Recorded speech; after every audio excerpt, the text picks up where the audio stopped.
Brazzaville abrite, durant 2 jours, le Forum d'affaires italo-congolais 2025.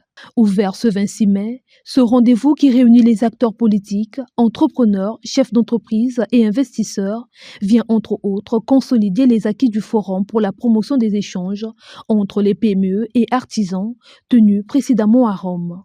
Aussi, consolider la coopération datant d'une soixantaine d'années entre les deux pays. Un engagement constant et opportunité pour les deux parties pour favoriser les investissements et faire valoir les savoirs du terroir, ceux dont l'équité. Ces échanges ne sont pas seulement économiques.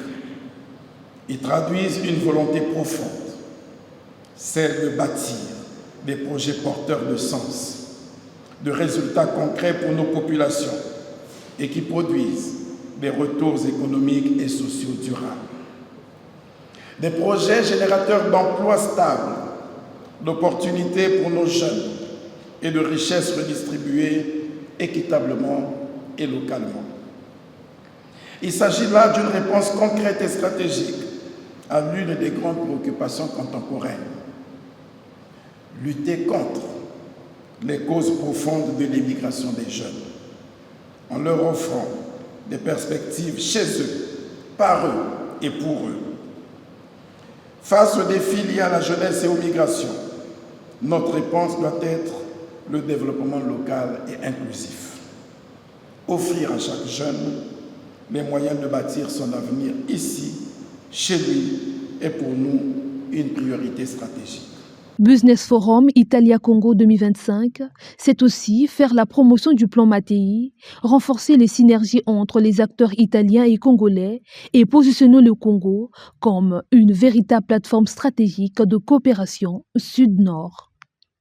Durant ces 2 jours, nous aurons l'opportunité de participer à des expositions, à des B2B, à des B2G, à des D2G, à des panels, à des visites d'entreprises et de terrain, et autres moments d'échange et de découverte.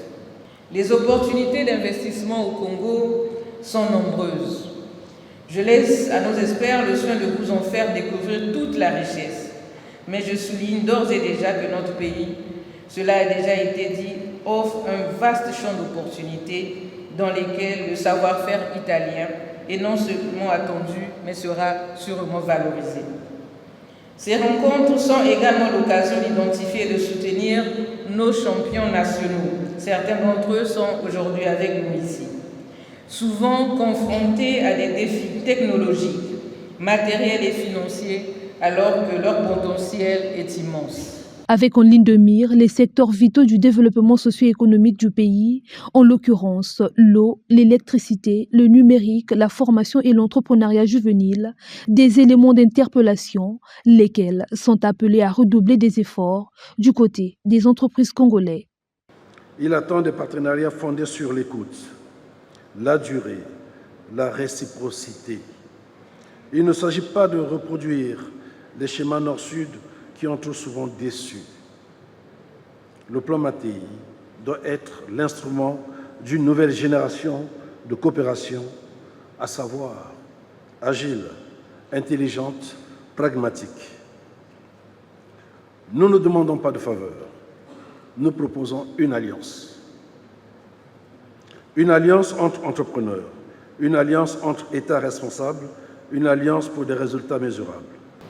Nous devons jouer un grand jeu d'équipe pour faire connaître de plus en plus l'Italie au monde pour un développement et une croissance partagée. Comptez sur moi, comptez sur le gouvernement, comptez sur l'Italie et longue vie à l'amitié italo-congolaise.